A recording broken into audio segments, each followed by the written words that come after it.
ಎಲ್ಲ ಪ್ರೀತಿಯ ವಿದ್ಯಾರ್ಥಿ ಮಿತ್ರರಿಗೆ ನಮಸ್ಕಾರ. ಉಜ್ವಲ ಅಕಾಡೆಮಿಯ ಯೂಟ್ಯೂಬ್ ಚಾನಲ್ಗೆ ತಮ್ಮೆಲ್ಲರಿಗೂ ಸ್ವಾಗತ. ಆತ್ಮೀಯರೇ, ಈಗಾಗಲೇ KAS ನೋಟಿಫಿಕೇಷನ್ ಆಗಿದೆ. KAS ಪರೀಕ್ಷೆಗಾಗಿ ತಾವೆಲ್ಲ ತಯಾರಿ ನಡೆಸ್ತಾ ಇದ್ದೀರಾ. KAS ಪರೀಕ್ಷೆಗೆ ತಯಾರಿ ನಡೆಸ್ತಾ ಇರುವಂಥ ವಿದ್ಯಾರ್ಥಿಗಳಿಗೋಸ್ಕರ ಇಂಡಿಯನ್ ಆರ್ಟ್ ಆ್ಯಂಡ್ ಕಲ್ಚರ್ ವಿಚಾರಕ್ಕೆ ಸಂಬಂಧಪಟ್ಟಂತೆ ಒಂದು ಸರಣಿಯ ರೂಪದಲ್ಲಿ ವಿಡಿಯೋಗಳನ್ನು ಇನ್ನು ಮುಂದಕ್ಕೆ ನಾವು ಅಪ್ಲೋಡ್ ಮಾಡ್ತಾ ಹೋಗ್ತೀವಿ. ಇವತ್ತಿನ ಈ ವಿಡಿಯೋದಲ್ಲಿ ಅಥವಾ ಈ ಪ್ರಸ್ತುತ ವಿಡಿಯೋದಲ್ಲಿ ನಾವು ಈ ಆರ್ಟ್ ಆ್ಯಂಡ್ ಕಲ್ಚರ್ಗೆ ಸಂಬಂಧಪಟ್ಟಂತಹ ಸಿಲೆಬಸ್ ಅಥವಾ ಏನು ಪಠ್ಯಕ್ರಮ ಏನಿದೆ ಪಠ್ಯಕ್ರಮದ ಬಗ್ಗೆ ಚರ್ಚೆ ಮಾಡ್ತಾ ಹೋಗೋಣ ಸ್ನೇಹಿತರೆ. ಸೊ ಇವತ್ತು UPSC ವಿಚಾರದಲ್ಲಿ UPSC ಅಥವಾ KPSC ಇರ್ಬೋದು, KPSC ಇರ್ಬೋದು, ಅಥವಾ ಇವತ್ತು ಪೊಲೀಸ್ ಎಕ್ಸಾಮ್ PC PSC ಎಕ್ಸಾಮಲ್ಲಿ ಸಹ ಇಂಡಿಯನ್ ಆರ್ಟ್ ಆ್ಯಂಡ್ ಕಲ್ಚರ್ಗೆ ಸಂಬಂಧಪಟ್ಟಂಥ ಪ್ರಶ್ನೆಗಳು ಬರ್ತಾ ಇದ್ದಾವೆ.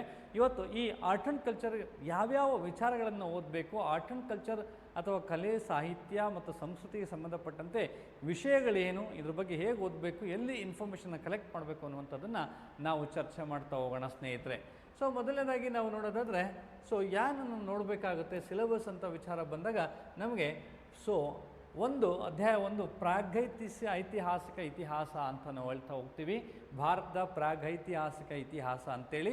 ಈ ಪ್ರಾಗೈತಿಹಾಸಿಕ ಇತಿಹಾಸದಲ್ಲಿ ನಮಗೆ ಹಳೆಯ ಶಿಲಾಯುಗ, ಮಧ್ಯಶಿಲಾಯುಗ ಮತ್ತು ನವಶಿಲಾಯುಗ ಈ ಕಾಲದ ಆರಂಭಗಳಲ್ಲಿ ಅಥವಾ ಈ ಕಾಲಘಟ್ಟಗಳಲ್ಲಿ ದೊರೆತಿರುವಂತಹ ನಮಗೆ ಕಲೆ, ವಾಸ್ತುಶಿಲ್ಪ, ಸಾಹಿತ್ಯಕ್ಕೆ ಸಂಬಂಧಪಟ್ಟಂಥ ಅವತ್ತೇನು ಕುರುಹುಗಳು, ಮಣಿಗಳಿರ್ಬೋದು, ಮತ್ತೊಂದು ಮಗದೊಂದು ಏನು ಸಿಕ್ಕಿದ್ದಾವೆ ಅವುಗಳು ನಮಗೆ ಭಾಳ ಇಂಪಾರ್ಟೆಂಟ್ ಆಗುತ್ತೆ. ಇದ್ರ ಮೇಲೆ ಹೆಚ್ಚಾಗಿ ಏನು ಪ್ರಶ್ನೆಗಳು ಕೇಳಲ್ಲ, ಬಟ್ ನಾವು ನೋಡ್ಕೊಳ್ಳೇಬೇಕಾಗುತ್ತೆ.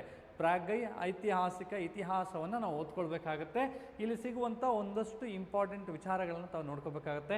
ಸೊ ಅದಾದಮೇಲೆ ಶಿಲಾಯುಗ ಆಗುತ್ತೆ. ಶಿಲಾಯುಗ ಆದ ನಂತರ ಲೋಹಯುಗವನ್ನು ನೋಡಬೇಕಾಗುತ್ತೆ ಸ್ನೇಹಿತರೆ ನಾವು.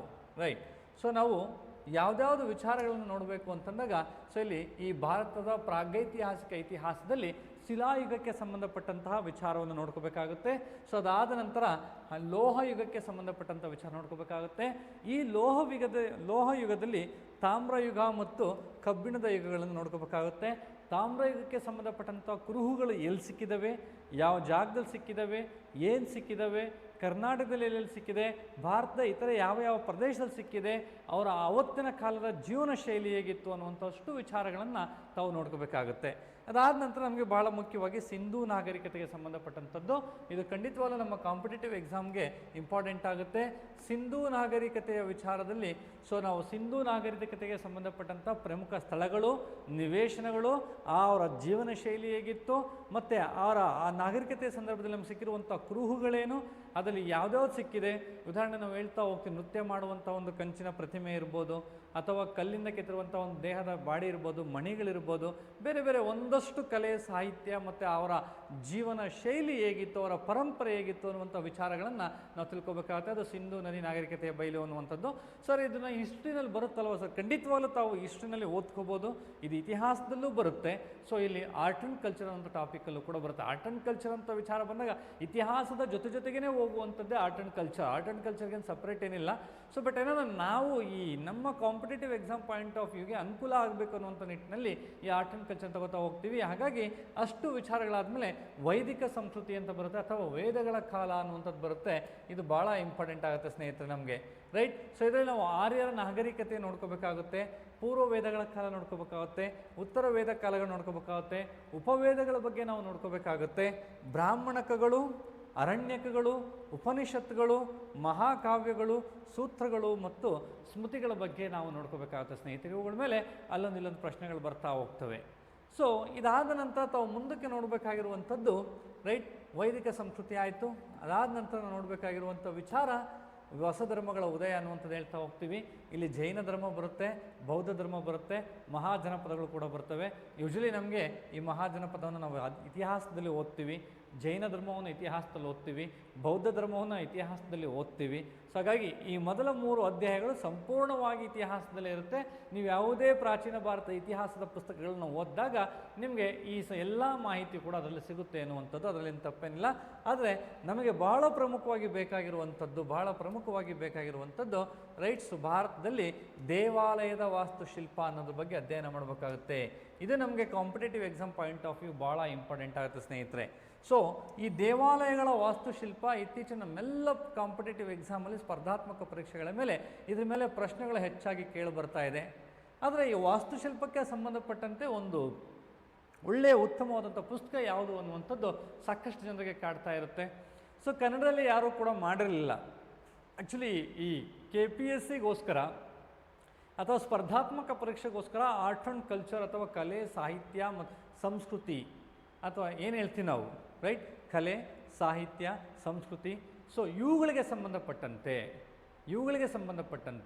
ಸಂಸ್ಕೃತಿಗೆ ಸಂಬಂಧಪಟ್ಟಂಥ ಯಾವುದೇ ಒಂದು ರೀತಿಯ ಪುಸ್ತಕ ನಮ್ಮಲ್ಲಿರಲಿಲ್ಲ. ಹಾಗಾಗಿ ನಾನು ಮೊದಲ ಬಾರಿಗೆ ಒಂದು ಪುಸ್ತಕವನ್ನು ನೀವು ಸಿದ್ಧಪಡಿಸಿದ್ದೀವಿ.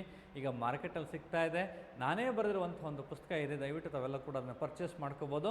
ನನಗೆ ಭಾಳ ಇಂಪಾರ್ಟೆಂಟಾಗಿ ನಮ್ಮ ಕಾಂಪಿಟೇಟಿವ್ ಎಕ್ಸಾಮಲ್ಲಿ ಬರುವಂಥದ್ದು ಏನಪ್ಪ ಅಂತಂದರೆ ದೇವಾಲಯದ ವಾಸ್ತುಶಿಲ್ಪ ಅನ್ನುವಂಥದ್ದು. ಈ ದೇವಾಲಯದ ವಾಸ್ತುಶಿಲ್ಪದಲ್ಲಿ ವಿಧಗಳನ್ನು ನಾವು ಅಧ್ಯಯನ ಮಾಡ್ಕೋಬೇಕಾಗುತ್ತೆ. ಅದರಲ್ಲಿ ಭಾಳ ಪ್ರಮುಖವಾಗಿ ನಮ್ಮ ಎಲ್ಲ ಕಾಂಪಿಟೇಟಿವ್ ಎಕ್ಸಾಮ್ಗೆ ಇಂಪಾರ್ಟೆಂಟು ಚಂದೇಲ ಶೈಲಿ ಎನ್ನುವಂಥದ್ದು, ನಾಗರ ಶೈಲಿ ಎನ್ನುವಂಥದ್ದು. ಉತ್ತರ ಭಾರತದ ದೇವಾಲಯದ ವಾಸ್ತುಶಿಲ್ಪವನ್ನು ಜನರಲಿ ನಾವು ನಾಗರ ಶೈಲಿ ಅಂತೇಳಿ ಕರಿತೀವಿ. ದಕ್ಷಿಣ ಭಾರತದ ವಾಸ್ತುಶಿಲ್ಪದ ಶೈಲಿಯನ್ನು ನಾವು ಯೂಶಲಿ ದ್ರಾವಿಡ ಶೈಲಿ ಅಂತೇಳಿ ಕರಿತೀವಿ.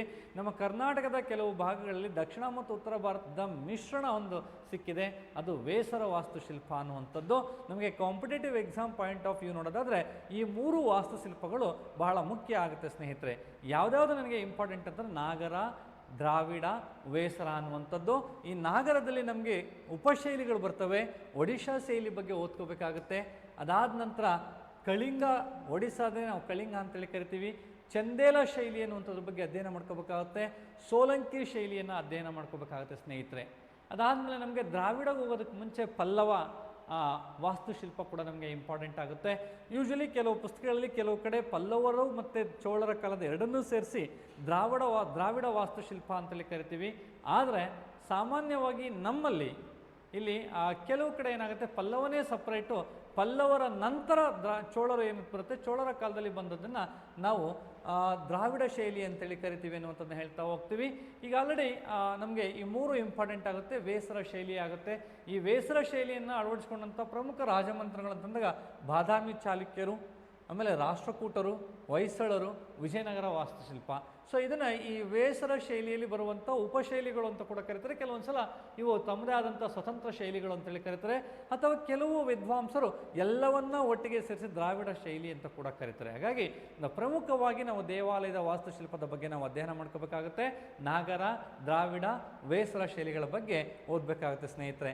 ಅದಾದಮೇಲೆ ನಮಗೆ ಗುಹೆಯ ವಾಸ್ತುಶಿಲ್ಪ ಅನ್ನುವಂಥದ್ದು ಇಂಪಾರ್ಟೆಂಟ್ ಆಗುತ್ತೆ. ಸೊ ಗುಹೆ ವಾಸ್ತುಶಿಲ್ಪ, ಬೌದ್ಧರಿಗೆ ಸಂಬಂಧಪಟ್ಟಂತೆ ಸ್ತೂಪಗಳು ಅನ್ನುವಂಥದ್ದು ಭಾಳ ಇಂಪಾರ್ಟೆಂಟ್ ಆಗುತ್ತೆ. ಸ್ತೂಪಗಳ ಮೇಲೆ ನಮ್ಮ ಪ್ರಶ್ನೆಗಳು ಕೇಳ್ತಾ ಹೋಗ್ತಾರೆ. ಅದಾದ ನಂತರ ಮಧ್ಯಕಾಲೀನ ಭಾರತೀಯ ವಾಸ್ತುಶಿಲ್ಪ. ಮಧ್ಯಕಾಲೀನ ಭಾರತೀಯ ವಾಸ್ತುಶಿಲ್ಪ ಅಂತಂದರೆ ಅರಬ್ಬರು ಭಾರತದ ಮೇಲೆ ದಾಳಿ ಮಾಡಿದ ನಂತರ ಸೊ ಮುಸಲ್ಮಾನ್ ಆಡಳಿತ ಭಾರತದಲ್ಲಿ ಶುರುವಾದ ನಂತರ ನಮ್ಮ ಕಲೆ ವಾಸ್ತುಶಿಲ್ಪದ ಜೊತೆಗೆ ಮುಸಲ್ಮಾನರು ಒಂದು ಮಿಶ್ರಣಗೊಂಡು ಆಯಿತಾ ಇಸ್ಲಾಂ ಆರ್ಕಿಟೆಕ್ಚರ್ ನಮ್ಮಲ್ಲಿ ಪ್ರಾರಂಭ ಆಗುತ್ತೆ. ಅದೇ ನಾವು ಮಧ್ಯಕಾಲೀನ ಭಾರತದ ಇತಿಹಾಸ ಅಂತೇಳಿ ಕರಿತೀವಿ ಸ್ನೇಹಿತರೆ. ಸೊ ಮಧ್ಯಕಾಲೀನ ಭಾರತದ ಇತಿಹಾಸವನ್ನು ನೋಡ್ಕೋಬೇಕಾಗತ್ತೆ. ಅದಾದ ನಂತರ ಭಾರತಕ್ಕೆ ಬ್ರಿಟಿಷ್ನರು ಬರ್ತಾರೆ, ಅಂದರೆ ಯುರೋಪಿಯನ್ನರು ಆಡಳಿತ ಮಾಡೋದಕ್ಕೆ ಶುರು ಮಾಡ್ಕೊಂಡಾದ್ಮೇಲೆ ಯುರೋಪಿಯನ್ನರಿಗೆ ಸಂಬಂಧಪಟ್ಟಂಥ ಅಥವಾ ಯುರೋಪಿಯನ್ ವಾಸ್ತು ಶೈಲಿಯಲ್ಲಿ ಕಟ್ಟಡಗಳು ಕೂಡ ನಿರ್ಮಾಣ ಆಗ್ತಾ ಹೋಗ್ತವೆ. ಅದಕ್ಕೆ ನಾವು ಆಧುನಿಕ ಭಾರತದ ವಾಸ್ತುಶಿಲ್ಪ ಅಂತೇಳಿ ಕರಿತಾ ಹೋಗ್ತೀವಿ ಸ್ನೇಹಿತರೆ. ಸೊ ಈ ದೇವಸ್ಥಾನದ ವಾಸ್ತುಶಿಲ್ಪವನ್ನು ಸಂಪೂರ್ಣವಾಗಿ ನೀವು ಓದಬೇಕು ಅಂತ ಅನ್ನೋದಾದರೆ ನಾವೇ ಬರೆದು ಬಿಡುಗಡೆ ಮಾಡಿರುವಂಥ ಒಂದು ಪುಸ್ತಕ ಇದೆ, ಇಂಡಿಯನ್ ಆರ್ಟ್ ಆ್ಯಂಡ್ ಕಲ್ಚರ್ ಅನ್ನುವಂಥ ಪುಸ್ತಕ. ಇದು ಭಾಳ ಅದ್ಭುತವಾಗಿದೆ. ಸೊ ಈ ಪುಸ್ತಕವನ್ನು ಓದಿದ್ರೆ ಖಂಡಿತವಾಗ್ಲೂ ನಿಮ್ಮ ಕಾಂಪಿಟೇಟಿವ್ ಎಕ್ಸಾಮ್ಸ್ಗೆ ಹೆಲ್ಪ್ ಆಗುತ್ತೆ ಅಂತ ಹೇಳ್ತಾ ಹೋಗ್ತೀವಿ. ಕಲೆ ಮತ್ತು ವಾಸ್ತುಶಿಲ್ಪದಲ್ಲಿ ಈ ಚಾಪ್ಟ್ರು ಭಾಳ ಇಂಪಾರ್ಟೆಂಟ್ ಆಗುತ್ತೆ ಸ್ನೇಹಿತರೆ. ಅದಾದ ನಂತರ ನಾವು ಮುಂದಕ್ಕೆ ನೋಡೋದಾದರೆ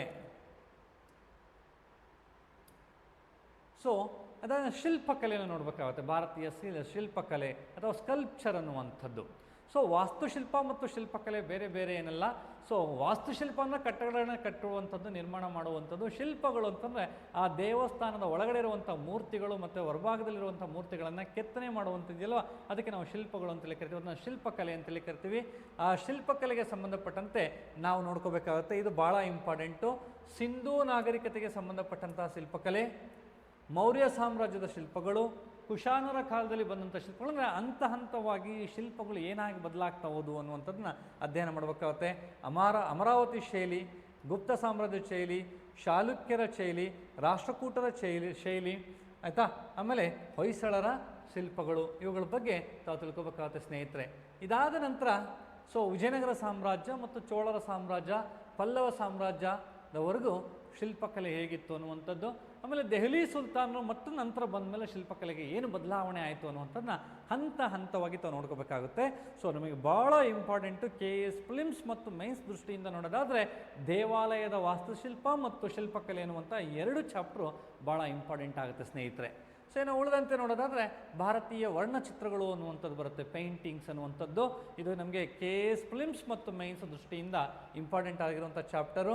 ಇತಿಹಾಸ ಪೂರ್ವ ಕಾಲದ ವರ್ಣಚಿತ್ರ ಏನಿರ್ಬೋದು, ಆಮೇಲೆ ಮಧ್ಯಶಿಲಾಯುಗದ ವರ್ಣಚಿತ್ರ, ಕಂಚಿನ ಶಿಲಾಯುಗದ ವರ್ಣಚಿತ್ರ ಅಥವಾ ಕಂಚಿನ ಯುಗದ ವರ್ಣಚಿತ್ರಗಳು ಅನ್ನುವಂಥದ್ದು ಏನಿದೆ, ಇವು ನಮಗೆ ನಾವೆಲ್ಲ ಹೇಳಿದಂಗೆ ಪ್ರಾಗೈತಿಹಾಸಿಕ ಇತಿಹಾಸವನ್ನು ಓದಬೇಕಾದಂಥ ಸಂದರ್ಭದಲ್ಲಿ, ಆ ಅಧ್ಯಾಯಗಳನ್ನು ಓದಬೇಕಾದಂಥ ಸಂದರ್ಭದಲ್ಲಿ ಆ ಕಾಲದಲ್ಲಿ ಗುಹೆಗಳಲ್ಲಿ ಮತ್ತು ಬೇರೆ ಬೇರೆ ಕಡೆ ಸಿಕ್ಕಿರುವಂಥ ಕುರುಹುಗಳು ಅಂತ ಏನು ಕರಿತೀವಿ ನಾವು, ಅಥವಾ ಸಾಕ್ಷಿಗಳು ಅಂತ ಏನು ಕರಿತೀವಿ, ಆ ಸಾಕ್ಷಿಗಳನ್ನು ಆಧಾರವಾಗಿ ಇಟ್ಕೊಂಡು ನಾವು ಓದ್ತಾ ಹೋಗ್ಬೇಕಾಗುತ್ತೆ. ಅವತ್ತು ಏನನ್ನು ಬಳಸ್ತಿದ್ರು ವರ್ಣಚಿತ್ರಕ್ಕೆ, ಯಾವ ಬಣ್ಣವನ್ನು ಬಳಸಿದ್ರು, ಯೂಶಲಿ ಪ್ರಾಕೃತಿಕವಾದಂಥ ಬಣ್ಣಗಳನ್ನು ಬಳಸಿದ್ರು, ಹೇಗೆ ಬಿತ್ತುತ್ತಿದ್ರು, ಎಲ್ಲಿ ಕೆತ್ತುತ್ತಿದ್ರು, ಎಲ್ಲಿ ಚಿತ್ರಗಳನ್ನು ಬಿಡಿಸಿದ್ರು ಅನ್ನುವಂಥದ್ದನ್ನ ಓದಬೇಕಾಗುತ್ತೆ. ಹಾಗಾಗಿ ನಮಗೆ ಇತಿಹಾಸ ಪೂರ್ವ ಕಾಲದ ಪ್ರಾಗೈತಿಹಾಸಿಕ ಕಾಲದಿಂದ ನಮಗೆ ಬೇಕಾಗುತ್ತೆ, ಮಧ್ಯಶಿಲಾಯುಗದ ವರ್ಣಚಿತ್ರ ನಮಗೆ ಬೇಕಾಗುತ್ತೆ, ಕಂಚಿನ ಯುಗದ ವರ್ಣಚಿತ್ರಗಳು ನಮಗೆ ಬೇಕಾಗುತ್ತೆ ಸ್ನೇಹಿತರೆ. ಅದಾದ ನಂತರ ನಮಗೆ ಬೇಕಾಗಿರುವಂಥದ್ದು ಭಾರತೀಯ ವರ್ಣಚಿತ್ರಕಲೆಯ ಮುರಾಲ್ ಚಿತ್ರಕಲೆ ಮತ್ತು ಮಿನಿಯೇಚರ್ ಅನ್ನುವಂಥದ್ದು ಬೇಕಾಗುತ್ತೆ. ಇದ್ರ ಜೊತೆಗೆ ಆಯಿತಾ ಸ್ವತಂತ್ರ ಕಲೆಗಳು ಅನ್ನುವಂಥ ಕೆಲವು ಬರುತ್ತೆ. ಆಮೇಲೆ ಬುಡಕಟ್ಟು ಜನಾಂಗದ ವರ್ಣಚಿತ್ರ ಕಲೆಗಳು ಕೆಲವು ಕಡೆ ಬರ್ತವೆ. ಅಂದರೆ ಕೆಲವು ಭಾಗದಲ್ಲಿ ಈಗ ನಾವು ಕಾಳಿಘಾಟ್ ವರ್ಣಚಿತ್ರ ಅಂತೇಳಿ ಕರಿತೀವಿ, ಅದು ಪಶ್ಚಿಮ ಬಂಗಾಳದಲ್ಲಿ ಕಂಡುಬರುವಂಥದ್ದು. ಹೀಗೆ ಒಂದೊಂದು ರಾಜ್ಯದಲ್ಲಿ ಒಂದೊಂದು ಭಾಗದಲ್ಲಿ ಅದೇ ರೀತಿಯಾದಂಥ ಕಿಸನ್ಗಢ್ ವರ್ಣಚಿತ್ರ ಅಂತ ಕರಿತೀವಿ. ಬೇರೆ ಬೇರೆ ಭಾಗದಲ್ಲಿ ಸ್ವತಂತ್ರವಾದಂತಹ ಒಂದು ವರ್ಣಚಿತ್ರ ಅನ್ನುವಂಥದ್ದು ಚಾಲ್ತಿಯಲ್ಲಿತ್ತು, ಪ್ರಸಿದ್ಧಿಯಲ್ಲಿತ್ತು. ಆ ಎಲ್ಲ ವರ್ಣಚಿತ್ರಗಳು ಮತ್ತು ಕಲೆಗಳ ಬಗ್ಗೆ ತಾವೆಲ್ಲರೂ ಕೂಡ ನೋಡ್ಕೋಬೇಕಾಗುತ್ತೆ. ಹಾಗಾಗಿ ಆರ್ಟ್ ಆ್ಯಂಡ್ ಕಲ್ಚರ್ ಅಂತ ಬಂದಾಗ ಫಸ್ಟ್ ಚಾಪ್ಟ್ರು, ಸೆಕೆಂಡ್ ಚಾಪ್ಟ್ರು ಈ ಪುಸ್ತಕದಲ್ಲಿ ಅದನ್ನು ಬಿಟ್ಟರೆ, ಫೋರ್ತ್ ಚಾಪ್ಟ್ರಿಂದ very very very important. First 3 chapter ನೀವು ಯಾವ ಹಿಸ್ಟ್ರಿ ಬುಕ್ಕಲ್ಲಿ ಬೇಕಾದರೂ ಸಿಗುತ್ತೆ. ಬಟ್ ಅಲ್ಲಿಂದ ನಂತರ ಇರುವಂಥ ಏನು ದೇವಾಲಯ ವಾಸ್ತುಶಿಲ್ಪ ಇರ್ಬೋದು, ವರ್ಣಚಿತ್ರಗಳಿರ್ಬೋದು, ಯಾವೂ ಕೂಡ ಬೇರೆಯವ್ರ ಪುಸ್ತಕಗಳಲ್ಲಿಲ್ಲ. ಹಾಗಾಗಿ KS ಓದ್ತಾ ಇರುವಂಥ ವಿದ್ಯಾರ್ಥಿಗಳು ಓದಲೇಬೇಕಾದಂಥ ಒಂದು ಪುಸ್ತಕ ಅಂತಂದರೆ ಇಂಡಿಯನ್ ಆರ್ಟ್ ಆ್ಯಂಡ್ ಕಲ್ಚರ್, ಕಡ್ಡಾಯವಾಗಿ ಇದು ಓದಬೇಕಾಗುತ್ತೆ ಅನ್ನುವಂಥದ್ದು.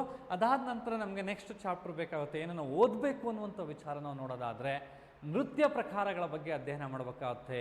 ನಮ್ಮ ಕಾಂಪಿಟೇಟಿವ್ ಎಕ್ಸಾಮಲ್ಲಿ ನೃತ್ಯ ಪ್ರಕಾರಗಳು ಭಾಳ ಇಂಪಾರ್ಟೆಂಟ್ ಆಗುತ್ತೆ. ಅದರಲ್ಲೂ ನೃತ್ಯ ಪ್ರಕಾರಗಳು ಅಂತ ಬಂದಾಗ ಶಾಸ್ತ್ರೀಯ ನೃತ್ಯಗಳು ಮತ್ತು ಜಾನಪದ ನೃತ್ಯಗಳು ಅಂತ ಬರ್ತವೆ. ಶಾಸ್ತ್ರೀಯ ನೃತ್ಯಗಳು ಎಷ್ಟಿದ್ದಾವೆ, ಯಾವ್ಯಾವ ಇದಾವೆ ಅನ್ನುವಂಥದ್ರ ಬಗ್ಗೆ ಅಧ್ಯಯನ ಮಾಡಬೇಕಾಗುತ್ತೆ. ಜಾನಪದ ನೃತ್ಯಗಳು ರಾಜ್ಯವಾರು ಜನಪದ ನೃತ್ಯಗಳನ್ನು ಅಧ್ಯಯನ ಮಾಡಬೇಕಾಗುತ್ತೆ. ನಮ್ಮ ರಾಜ್ಯದಲ್ಲಿ ಯಾವ್ಯಾವ ಜನಪದ ನೃತ್ಯಗಳು ಚಾಲ್ತಿಯಲ್ಲಿದ್ದಾವೆ, ಅದರ ವಿಶೇಷತೆ ಎನ್ನುವಂಥದ್ದು ಏನು ಅನ್ನುವಂಥದ್ದನ್ನ ತಿಳ್ಕೊಬೇಕಾಗುತ್ತೆ ಸ್ನೇಹಿತರೆ. ಎಲ್ಲವನ್ನು ತಿಳ್ಕೊಂಡಾಗ ಮಾತ್ರ ನಾವು ನೃತ್ಯ ಪ್ರಕಾರಗಳನ್ನು ಅಧ್ಯಯನ ಮಾಡಿದಂಗಾಗುತ್ತೆ. ನಂತರ ಬರುವಂಥದ್ದು ಭಾರತೀಯ ಸಂಗೀತ ಓದಬೇಕಾಗುತ್ತೆ. ಈ ಸಂಗೀತದ ಮೇಲೆ ಹೆಚ್ಚಾಗಿ ಅಂಥ ಪ್ರಶ್ನೆಗಳನ್ನು ಕೇಳಿಲ್ಲ, ಆದರೂ ಕೂಡ ಹಿಂದೂಸ್ತಾನಿ ಸಂಗೀತ, ಕರ್ನಾಟಕ ಸಂಗೀತ ಮತ್ತು ಜಾನಪದ ಸಂಗೀತ ಪ್ರಕಾರಗಳ ಬಗ್ಗೆ ತಾವೆಲ್ಲರೂ ಕೂಡ ತಿಳ್ಕೊಬೇಕಾಗತ್ತೆ. ಒಬ್ಬ KS ಆಸ್ಪಿರೆಂಟ್ ಆಗಿ KS ಅಲ್ಲಿ ಯಾವುದೇ ಕಾರಣಕ್ಕೂ ನಾನು ಚಾನ್ಸ್ ತಗೋಬಾರ್ದು, ನಾನು ಎಲ್ಲ ರೀತಿಯಿಂದಲೂ ತಯಾರಿ ನಡೆಸಲೇಬೇಕು ಅಂತ ಅನ್ನೋದಿದ್ರೆ ಖಂಡಿತವಾಗ್ಲೂ ಎಲ್ಲ ವಿಚಾರಗಳನ್ನು ಓದ್ಕೋಬೇಕಾಗುತ್ತೆ ಸ್ನೇಹಿತರೆ. ಅದು 7 ಮತ್ತು 8ನೇ ಅಧ್ಯಾಯ. ಅದಾದ ನಂತರ ಮುಂದಿನ ಅಧ್ಯಾಯ ಅಂತ ವಿಚಾರ ಬರೋದಾದರೆ ಈ ಪುಸ್ತಕದಲ್ಲಿರುವಂಥ ಮುಂದಿನ ಅಧ್ಯಾಯ ಶಾಸನಗಳು. ಇದು ನನಗೆ ಭಾಳ ಇಂಪಾರ್ಟೆಂಟ್ ಆಗುತ್ತೆ ಸ್ನೇಹಿತರೆ. ಸಾಕಷ್ಟು ನಮ್ಮ ಕಾಂಪಿಟೇಟಿವ್ ಎಕ್ಸಾಮಲ್ಲಿ ಈ ಶಾಸನಗಳ ಮೇಲೆ ಪ್ರಶ್ನೆಗಳು ಕೇಳಿರೋದು ಉಂಟು. ಹಾಗಾದರೆ ಶಾಸನಗಳನ್ನು ಇತಿಹಾಸದಲ್ಲೂ ಕೂಡ ಹೇಳಿರ್ತಾರೆ. ಬಟ್ ಇತಿಹಾಸದಲ್ಲಿ ಆಯಾ ರಾಜಮನೆತನಗಳು ಬಂದಾಗ ಆಯಾ ಅಧ್ಯಯನಗಳನ್ನು ಹೇಳಬೇಕಾದಾಗ ಮಾತ್ರ ಹೇಳ್ತಾರೆ. ಇಲ್ಲಿ ಶಾಸನಗಳು ಅಂತ ಬಂದಾಗ ಎಲ್ಲವೂ ಕೂಡ ಒಂದು ಕಡೆ ಶಾಸನಗಳು ನಮ್ಗೆ ಸಿಗ್ತಾ ಹೋಗ್ತವೆ. ಶಾಸನಗಳ ಪ್ರಕಾರಗಳೇನು ತಿಳ್ಕೊಬೇಕಾಗುತ್ತೆ. ಪ್ರಮುಖ ಪ್ರಾಚೀನ ಭಾರತದ ಶಾಸನ, ಅದರಲ್ಲೂ ವಿಶೇಷವಾಗಿ ಮೌರ್ಯರ ಕಾಲದ ಆಮೇಲೆ ಅಶೋಕನ ಕಾಲದ ಶಾಸನಗಳು ನಮಗೆ ಭಾಳ ಇಂಪಾರ್ಟೆಂಟ್ ಆಗುತ್ತೆ. ಆಮೇಲೆ ಕರ್ನಾಟಕದ ಪ್ರಮುಖ ಶಾಸನಗಳ ಬಗ್ಗೆ ನಾವು ಅಧ್ಯಯನ ಮಾಡಬೇಕಾಗುತ್ತೆ ಸ್ನೇಹಿತರೆ. ಇದು ಒಂದು ಚಾಪ್ಟರ್, 9ನೇ ಚಾಪ್ಟರ್ ಅಂತ ಹೇಳ್ತಾ ಹೋಗ್ತೀನಿ. ಇನ್ನು 10ನೇ ಚಾಪ್ಟ್ರು ಸಾಹಿತ್ಯ. ಇದು ಭಾಳ ಇಂಪಾರ್ಟೆಂಟು, ಸಾಹಿತ್ಯ, ರೈಟ್. ನಾವು ಹೇಳಿದಂಗೆ ಆರ್ಟ್ ಆ್ಯಂಡ್ ಕಲ್ಚರ್, ಕಲೆ, ಸಂಸ್ಕೃತಿ ಮತ್ತು ಸಾಹಿತ್ಯ, ಪರಂಪರೆಗೆ ಸಂಬಂಧಪಟ್ಟ ನೋಡ್ಕೋಬೇಕಾಗುತ್ತೆ. ಸಾಹಿತ್ಯ ಅನ್ನುವಂಥ ವಿಚಾರ ಬಂದಾಗ ನಮಗೆ ವಿದೇಶಿ ಸಾಹಿತ್ಯ ಅಂತಂದರೆ ಭಾರತದ ಇತಿಹಾಸ ನಿರ್ಮಾಣಕ್ಕೆ ಸಹಕರಿಸಿದಂತಹ, ಅಂದರೆ ಇತಿಹಾಸ ನಡೆದು ಹೋದಂಥ ಘಟನೆಗಳೆಲ್ಲ ಸೇರಿ ನಾವು ಸಾಹಿತ್ಯ ಅಲ್ಲಿ ಉಲ್ಲೇಖ ಆಗಿರುವಂಥ ಸೇರಿಸಿ ಒಂದು ಇತಿಹಾಸವನ್ನು ನಮ್ಮದೇ ನಾವು ರೆಡಿ ಮಾಡ್ಕೊಂಡಿದ್ದೀವಿ. ಈ ಎಲ್ಲ ನಾವು ಸಾಹಿತ್ಯವನ್ನು ಇತಿಹಾಸವನ್ನು ರೆಡಿ ಮಾಡ್ಕೊಳ್ಳೋದಕ್ಕೆ ಪೂರಕವಾಗಿ ಸಿಕ್ಕಂಥ ದಾಖಲೆಗಳು ಅಂತ ಬಂದಾಗ ಇವತ್ತೇ ನಮ್ಮ ಭಾರತವನ್ನು ಆಳಿದಂಥ 2000 3000 ವರ್ಷಗಳ ಹಿಂದೆ ಆಳಿದಂಥ 1000 ವರ್ಷಗಳ ಹಿಂದೆ ಆಳಿದಂಥ ರಾಜಮನೆತನಗಳ ಬಗ್ಗೆ ಇವತ್ತು ನಾವು ಅಧ್ಯಯನ ಮಾಡ್ತಿದ್ದೀವಿ ಅಂತಂದರೆ ಅವುಗಳ ಬಗ್ಗೆ ತಿಳಿಯೋದಕ್ಕೆ ಕಾರಣ ಆಗಿರುವಂಥದ್ದು ವಿದೇಶಿಗಳು ಬರೆದಂಥ ಸಾಹಿತ್ಯಗಳಿರ್ಬೋದು, ನಮ್ಮ ಶಾಸನಗಳಿರ್ಬೋದು, ಮತ್ತೊಂದು ಮಗದೊಂದು ಎಲ್ಲವನ್ನು ಸೇರಿಸಿ ನಾವು ಇವತ್ತು ಇತಿಹಾಸವನ್ನು ಸೃಷ್ಟಿ ಮಾಡ್ಕೊಂಡಿದ್ದೀವಿ. ಹಾಗಾಗಿ ಇತಿಹಾಸಕ್ಕೆ ಪೂರಕವಾದಂಥ ಸಾಹಿತ್ಯ ಅಂತ ವಿಚಾರ ಬಂದಾಗ ನಾವು ವಿದೇಶಿ ಸಾಹಿತ್ಯದ ಬಗ್ಗೆ ಅಧ್ಯಯನ ಮಾಡಬೇಕಾಗುತ್ತೆ. ವಿದೇಶಿ ಸಾಹಿತ್ಯ ಅಂದರೆ ಭಾರತ ಇತಿಹಾಸಕ್ಕೆ ಕಾರಣವಾದಂಥ, ಇತಿಹಾಸ ರಚನೆಗೆ ಕಾರಣವಾದಂಥ ಅಥವಾ ಇತಿಹಾಸದ ಘಟನೆಗಳನ್ನು ಒಂದು ಕಡೆ ದಾಖಲೆ ಮಾಡೋದಕ್ಕೆ ನಮಗೆ ಸಹಕರಿಸಿದಂಥ ವಿದೇಶಿ ಸಾಹಿತ್ಯವನ್ನು ನಾವು ವಿದೇಶಿ ಸಾಹಿತ್ಯ ಅಂತೇಳಿ ಕರಿತೀವಿ. ಅದು ಗ್ರೀಕ್ ರೋಮನ್ ಸಾಹಿತ್ಯ ಇರ್ಬೋದು, ಭಾರತಕ್ಕೆ ಭೇಟಿ ಕೊಟ್ಟ ಚೀನಿ ಬರಹಗಾರರು ಬರೆದಂಥ ಸಾಹಿತ್ಯದಿಂದ ನಮಗೆ ಸಿಗಿರುವಂಥ ಮಾಹಿತಿ ಇರ್ಬೋದು. ಸೊ ಹಾಗಾಗಿ ಟಿಬೆಟಿಯನ್ ಬರಹಗಾರರು ಇರ್ಬೋದು, ಅದಾದ ನಂತರ ಬಂದಂಥ ನಮಗೆ ಅರಬ್ ಬರಹಗಾರರು ಇರ್ಬೋದು, ರೈಟ್. ಬೌದ್ಧ ಸಾಹಿತ್ಯವನ್ನು ಓದ್ಕೋಬೇಕಾಗುತ್ತೆ, ರೈಟ್. ಸೊ ಅದಾದ ನಂತರ ಜೈನ ಸಾಹಿತ್ಯವನ್ನು ಓದ್ಕೋಬೇಕಾಗುತ್ತೆ. ವಿವಿಧ ಸಾಮ್ರಾಜ್ಯಗಳು ಅಥವಾ ರಾಜರ ಆಡಳಿತದ ಕಾಲದಲ್ಲಿದ್ದಂಥ ಸಾಹಿತಿಗಳು ಬರೆದಂಥ ಸಾಹಿತ್ಯವನ್ನು ನಾವು ಓದ್ಕೋಬೇಕಾಗುತ್ತೆ ಸ್ನೇಹಿತರೆ. ಇನ್ನು ಇದಿಷ್ಟು ನಮಗೆ KS ಪ್ರಿಲಿಮ್ಸ್ ಮತ್ತು ಮೇನ್ಸ್ ವಿಚಾರವಾಗಿ ಬಹಳ ಮುಖ್ಯ ಆಗೋದಾದರೆ, ಇತರೆ ಕಾಂಪಿಟೇಟಿವ್ ಎಕ್ಸಾಮ್ಗೆ ಸಂಬಂಧಪಟ್ಟಂತೆ ನಾವು ಸಾಹಿತ್ಯ ಅನ್ನುವಂಥ ವಿಚಾರವನ್ನು ನೋಡೋದಾದರೆ ಕೆಲವೊಂದು ನೋಡ್ಕೋಬೇಕಾಗುತ್ತೆ. ಕನ್ನಡದ ಕವಿಗಳು ಮತ್ತು ಕಾವ್ಯನಾಮ, ಇದು GK ಪಾಯಿಂಟ್ ಆಫ್ ವ್ಯೂ. ಇದು ನಿಮಗೆ ಮೇನ್ಸ್ಗೆ ಅಷ್ಟು ಇಂಪಾರ್ಟೆಂಟ್ ಆಗೋದಿಲ್ಲ. ಸೊ ಕನ್ನಡದ ಬಿರುದಾಂಕಿತರು, ಸೊ ನಿಮಗೆ ಇದು ಗ್ರೂಪ್ C ಎಕ್ಸಾಮ್ಗಳಿಗೆ ಹೆಲ್ಪ್ ಆಗುತ್ತೆ ಅನ್ನುವಂಥದ್ದು. ವಚನಕಾರರು ಮತ್ತು ಅಂಕಿತನಾಮಗಳು, ಕೀರ್ತನಕಾರರು, ಕನ್ನಡದ ಪತ್ರಿಕೆಗಳು, ಜಾನಪದ ಕೃತಿಗಳು ಇತ್ಯಾದಿ ವಿಚಾರಗಳನ್ನು ತಾವು ನೋಡ್ಕೊಳ್ಬೇಕಾಗುತ್ತೆ ಸ್ನೇಹಿತರೆ. ಅದಾದ ನಂತರ ಇವತ್ತು ಮುಂದಿನ ಅಧ್ಯಾಯ 11 ಅಂತ ಹೇಳೋದಾದರೆ ನಾವು ಶಾಸ್ತ್ರೀಯ ಭಾಷೆಗಳು ಅನ್ನುವಂಥ ವಿಚಾರ ಬರುತ್ತೆ ಸ್ನೇಹಿತರೆ. ಶಾಸ್ತ್ರೀಯ ಭಾಷೆಗಳು ನಮಗೆ ಭಾಳ ಇಂಪಾರ್ಟೆಂಟ್ ಆಗುತ್ತೆ. ಸೊ ಶಾಸ್ತ್ರೀಯ ಭಾಷೆಗಳು ಎಷ್ಟಿದ್ದಾವೆ, ಯಾವಾಗ ಶಾಸ್ತ್ರೀಯ ಭಾಷೆ ಸ್ಥಾನಮಾನ ಸಿಕ್ತು, ಆ ಶಾಸ್ತ್ರೀಯ ಸ್ಥಾನಮಾನ ಭಾಷೆಗೆ ಶಾಸ್ತ್ರೀಯ ಸ್ಥಾನಮಾನ ಕೊಡಬೇಕಾದ್ರೆ ಇರುವಂಥ ನಿಬಂಧನೆಗಳೇನು ಅನ್ನುವಂಥ ವಿಚಾರದ ಬಗ್ಗೆ ತಾವು ತಿಳ್ಕೊಬೇಕಾಗುತ್ತೆ ಅನ್ನುವಂಥದ್ದು ಹೇಳ್ತಾ, ಸೊ ನೆಕ್ಸ್ಟ್ ಚಾಪ್ಟರ್ಗೆ ಹೋಗೋದಾದರೆ, ರೈಟ್. ಸೊ ಪ್ರಾಚೀನ ಭಾರತದ ವಿಶ್ವವಿದ್ಯಾಲಯಗಳು ಅನ್ನುವಂಥದ್ದು ಏನು. ಸೊ ಪ್ರಾಚೀನ ಭಾರತದಲ್ಲಿ 500 ವರ್ಷ, 1000 ವರ್ಷ, 1200 ವರ್ಷ, 1500 ವರ್ಷಗಳ ಹಿಂದೆ ಭಾರತದಲ್ಲಿದ್ದಂಥ ವಿಶ್ವವಿದ್ಯಾಲಯಗಳೇನಿರ್ಬೋದು, ನಳಂದ ಇರ್ಬೋದು, ತಕ್ಷಶಿಲಾ ಇರ್ಬೋದು, ನಾಗಾರ್ಜುನ ಅಂತ ಏನು ಕರಿತೀವಿ, ಈ ಥರದ ವಿಶ್ವವಿದ್ಯಾಲಯಗಳ ಬಗ್ಗೆ ನಮಗೆ ಕಾಂಪಿಟೇಟಿವ್ ಎಕ್ಸಾಮಲ್ಲಿ ಇಂಪಾರ್ಟೆಂಟ್ ಆಗುತ್ತೆ. ಸೊ ಹಾಗಾಗಿ ಈ ಪ್ರಾಚೀನ ವಿಶ್ವವಿದ್ಯಾಲಯಗಳಿಗೆ ಸಂಬಂಧಪಟ್ಟಂಥ ಚಾಪ್ಟರ್ನು ಕೂಡ ತಾವೆಲ್ಲರೂ ಕೂಡ ಅಧ್ಯಯನ ಮಾಡಬೇಕಾಗುತ್ತೆ ಸ್ನೇಹಿತರೆ. ಅದಾದಮೇಲೆ ಭಾರತದ ಅಧಿಕೃತ ಭಾಷೆಗಳು ಅನ್ನುವಂಥದ್ದು ಏನಂತೀವಿ. ಸೊ ಅಧಿಕೃತ ಭಾಷೆಗಳು ಅನ್ನುವಂಥದ್ದು ಭಾರತ ಸಂವಿಧಾನದಲ್ಲಿ ಭಾಷೆಗೆ ಸಂಬಂಧಪಟ್ಟ ನಿಬಂಧನೆಗಳೇನಿದೆ, ಮತ್ತು 8ನೇ ಅನುಸೂಚಿಯಲ್ಲಿರುವಂಥ ಭಾಷೆಗಳೇನು, ಯಾವ ಭಾಷೆಗೆ ಯಾವಾಗ ಈ ಅಧಿಕೃತ ಭಾಷಾ ಸ್ಥಾನಮಾನ ಸಿಕ್ತು ಅಥವಾ 8ನೇ ಅಧಿಸೂಚಿಗೆ ಸೇರ್ಪಡೆ ಆಯಿತು ಅನ್ನುವಂಥದ್ದನ್ನು ಸಂಪೂರ್ಣವಾಗಿ ಭಾಷೆಯ ಬಗ್ಗೆ ಅಧ್ಯಯನ ಮಾಡಬೇಕಾಗುತ್ತೆ ಸ್ನೇಹಿತರೆ. ಸೊ ಇದಾದ ನಂತರ ತಾವು ನೋಡಬೇಕಾಗಿರುವಂಥದ್ದು ಬೇರೆ ಬೇರೆ ರಾಜ್ಯರ ಕಾಲದಲ್ಲಿದ್ದಂಥ ನಾಣ್ಯಗಳು. ಸೊ ಈ ನಾಣ್ಯ ಪದ್ಧತಿ ಹೇಗೆ ಬಂತು ಅನ್ನುವಂಥದ್ದು, ನಾಣ್ಯಗಳ ಆರಂಭಿಕ ಕಾಲದಲ್ಲಿ ಹೇಗಿತ್ತು, ಮತ್ತು ಯಾರ ಕಾಲಘಟ್ಟದಲ್ಲಿ ಯಾವ ಥರದ ನಾಣ್ಯಗಳಿತ್ತು ಅನ್ನುವಂಥದ್ರ ಬಗ್ಗೆ ನಾಣ್ಯಗಳು ಇತಿಹಾಸಕ್ಕೆ ಸಂಬಂಧಪಟ್ಟಂತೆ ನಾವು ನೋಡ್ಕೋಬೇಕಾಗುತ್ತೆ ಸ್ನೇಹಿತರೆ. ಅದಾದ ನಂತರ ನಾವು ನೋಡೋದಾದರೆ, ಸೊ ಭಾರತಕ್ಕೆ ಭೇಟಿ ನೀಡಿದಂಥ ವಿದೇಶಿ ಪ್ರವಾಸಿಗರು, ಸಾರ್ ಈಗಲೂ ಬರ್ತಿದ್ದಾರಲ್ಲ, ಆಯಿತಾ, ಪ್ರಾಚೀನ ಭಾರತದಲ್ಲಿ ಅಥವಾ ಮಧ್ಯಕಾಲೀನ ಭಾರತದಲ್ಲಿ ಮಹಾರಾಜರ ಆಡಳಿತದಂಥ ಸಂದರ್ಭದಲ್ಲಿ ಭಾರತಕ್ಕೆ ಭೇಟಿ ಕೊಟ್ಟು ಭಾರತದ ಬಗ್ಗೆ ಪ್ರವಾಸ ಮಾಡಿ ಇಲ್ಲಿನ ಕಲೆ, ಸಂಸ್ಕೃತಿ, ಪರಂಪರೆಯ ಬಗ್ಗೆ ಅಧ್ಯಯನ ಮಾಡಿ, ಸೊ ಅದಕ್ಕೆ ಸಂಬಂಧಪಟ್ಟಂಥ ಒಂದು ಪುಸ್ತಕಗಳನ್ನು ಪ್ರಕಟಣೆ ಮಾಡಿ ಓದಂಥ ಮತ್ತು ಅವರು ಬರೆದಂಥ ಪುಸ್ತಕಗಳು ನಂತರದ ದಿನಗಳಲ್ಲಿ ನಮಗೆ ಇತಿಹಾಸವನ್ನು ಮರುಸೃಷ್ಟಿ ಮಾಡ್ಕೊಳ್ಳೋದಕ್ಕೆ ಅವಕಾಶ ಕೊಟ್ಟಂಥ ಭಾರತಕ್ಕೆ ಭೇಟಿ ನೀಡಿದ ವಿದೇಶಿ ಪ್ರವಾಸಿಗರ ಬಗ್ಗೆ ನಾವು ಅಧ್ಯಯನ ಮಾಡಬೇಕಾಗುತ್ತೆ ಎನ್ನುವಂಥದ್ದು. ನಾವು ಉದಾಹರಣೆಗೆ ಹುಯಾನ್ ಸಾಂಗಿಂದ ಹಿಡ್ಕೊಂಡು ಇಬ್ನಾ ಬಟುಟ್ವರೆಗೂ ಸೊ ನಾವು ಕೆಲವೊಂದು ವಿಚಾರಗಳನ್ನು ತಿಳ್ಕೊಬೇಕಾಗುತ್ತೆ ಸ್ನೇಹಿತರೆ. ಅದಾದಮೇಲೆ ಭಾರತದಲ್ಲಿ ರಂಗಭೂಮಿಯ ಪ್ರಕಾರಗಳು ಏನೇನಿದ್ದಾವೆ, ಸೊ ಹೇಗಿದೆ ರಂಗಭೂಮಿ ಅಂದ್ರೇನು, ಇದ್ರ ಬಗ್ಗೆ ತಾವು ತಿಳ್ಕೊಬೇಕಾಗುತ್ತೆ. ಥಿಯೇಟರ್ಸ್ ಇನ್ ಇಂಡಿಯಾ ಅಂತೇಳಿ. ಸೊ ಇನ್ನು ಭಾರತದಲ್ಲಿ ಯುನೆಸ್ಕೋದ ವಿಶ್ವ ಪಾರಂಪರಿಕ ತಾಣಗಳು, ಇದ್ರ ಬಗ್ಗೆ ಅಧ್ಯಯನ ಮಾಡಬೇಕಾಗುತ್ತೆ. ಸೊ ಇಲ್ಲಿ ಅವರಿಗೆ ಎಷ್ಟು ವಿಶ್ವ ಪಾರಂಪರಿಕ ತಾಣಗಳಿದ್ದಾವೆ, ಅದರಲ್ಲಿ ನೈಸರ್ಗಿಕ ತಾಣಗಳೆಷ್ಟು, ಮಿಶ್ರ ತಾಣಗಳೆಷ್ಟು ಮತ್ತು ಮಾನವ ನಿರ್ಮಿತ ತಾಣಗಳು ಯಾವುವು ಅನ್ನೋದ್ರ ಬಗ್ಗೆ ನಾವು ಅಧ್ಯಯನ ಮಾಡಬೇಕಾಗುತ್ತೆ ಸ್ನೇಹಿತರೆ. ಅಲ್ಲಿ ನಾವು ಮುಂದೆ ಹೋಗೋದಾದರೆ ಭಾರತದ ಸಂಕೇತಗಳು, ರಾಷ್ಟ್ರಧ್ವಜ, ರಾಷ್ಟ್ರೀಯ ಚಿಹ್ನೆ, ರಾಷ್ಟ್ರೀಯ ಹೂವು, ರಾಷ್ಟ್ರೀಯ ಹಾಡು, ರಾಷ್ಟ್ರೀಯ ಮರ, ಪ್ರಾಣಿ, ಪಕ್ಷಿ ಇತ್ಯಾದಿಗಳ ಬಗ್ಗೆ ಕೂಡ ತಾವು ಅಧ್ಯಯನ ಮಾಡಬೇಕಾಗುತ್ತೆ. ಇವೆಲ್ಲವೂ ಕೂಡ ಈ ಆರ್ಟ್ ಆ್ಯಂಡ್ ಕಲ್ಚರಲ್ ಬರುವಂಥ ಚಾಪ್ಟ್ರು. ಅದಾದಮೇಲೆ ಭಕ್ತಿ ಚಳುವಳಿಯ ಸಂತರು, ರೈಟ್. ಸೊ ಸಮಾಜ ಸುಧಾರಕರು, ರೈಟ್. ಸೊ ಧಾರ್ಮಿಕ ಸುಧಾರಕರು ಇಲ್ಲಿ ಬರ್ತವೆ.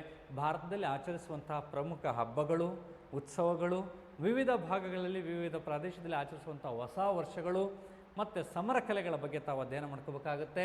ಹಾಗಾಗಿ ಸೊ ತಾವು ಹಬ್ಬ, ಉತ್ಸವ ಅಥವಾ ಹಬ್ಬಗಳು, ಹರಿದಿನಗಳು, ಉತ್ಸವಗಳು, ಆಚರಣೆಗಳು, ವಿವಿಧ ಭಾಗಗಳಲ್ಲಿ ನಡೆಯುವಂಥ ಹೊಸ ವರ್ಷಗಳ ಬಗ್ಗೆ ಅಧ್ಯಯನ ಮಾಡ್ಕೋಬೇಕಾಗುತ್ತೆ, ಸಮರ ಕಲೆಗಳ ಬಗ್ಗೆ ಅಧ್ಯಯನ ಮಾಡಬೇಕಾಗುತ್ತೆ, ಇಂಟ್ಯಾಂಜಿಬಲ್ ಕಲ್ಚರಲ್ ಹೆರಿಟೇಜ್ ಪಟ್ಟಿನ ಬಗ್ಗೆ ನಾವು ನೋಡ್ಕೋಬೇಕಾಗುತ್ತೆ. ಅದಾದ ನಂತರ ಭಾರತದ ಬುಡಕಟ್ಟು ಸಮುದಾಯದ ಬಗ್ಗೆ ತಾವು ನೋಡ್ಕೋಬೇಕಾಗುತ್ತೆ ಸ್ನೇಹಿತರೆ. ಭಾರತದ ಬುಡಕಟ್ಟು ಬಗ್ಗೆ ನೋಡ್ಕೋಬೇಕಾಗುತ್ತೆ. ಇಷ್ಟೆಲ್ಲ ಚಾಪ್ಟರ್ಗಳನ್ನ ನೋಡಿಕೊಂಡು ನಿಮ್ಮದೇ ಆದಂಥ ಒಂದು ನೋಟ್ಸನ್ನು ಮಾಡಿಕೊಂಡು ಇದ್ರ ಬಗ್ಗೆ ಚೆನ್ನಾಗಿ ತಯಾರಿ ನಡೆಸ್ಕೊಂಡಿದ್ದೆ ಆದರೆ ಕೆಲವೊಂದು ಸಲ 5ರಿಂದ 7 ಕ್ವಶನ್ವರೆಗೆ ಈ ಆರ್ಟ್ ಆ್ಯಂಡ್ ಕಲ್ಚರ್ ಮೇಲೆ ಕ್ವಶನ್ಸ್ ಪ್ರೈಸ್ ಆಗುವಂಥ ಸಾಧ್ಯತೆ ಇದ್ದಾವೆ ಅಂತ ಹೇಳ್ತಾ, ಸೊ ಇದಕ್ಕೆ ಸಂಬಂಧಪಟ್ಟಂಥ ಪುಸ್ತಕ ಮಾರುಕಟ್ಟೆಯಲ್ಲಿ ಲಭ್ಯ ಇದೆ, ಇದನ್ನು ತಾವೆಲ್ಲರೂ ತೊಗೋಬೇಕು, ತೊಗೊಂಡು ಓದಿ ಅಂತ ಹೇಳ್ತಾ ಈ ಟಾಪಿಕನ್ನು ಮುಗಿಸ್ತಾ ಹೋಗ್ತೀನಿ. ಮುಂದಿನ ವಿಡಿಯೋದಲ್ಲಿ ನಾವು ದೇವಾಲಯದ ವಾಸ್ತುಶಿಲ್ಪದ ಬಗ್ಗೆ ಚರ್ಚೆ ಮಾಡೋಣ.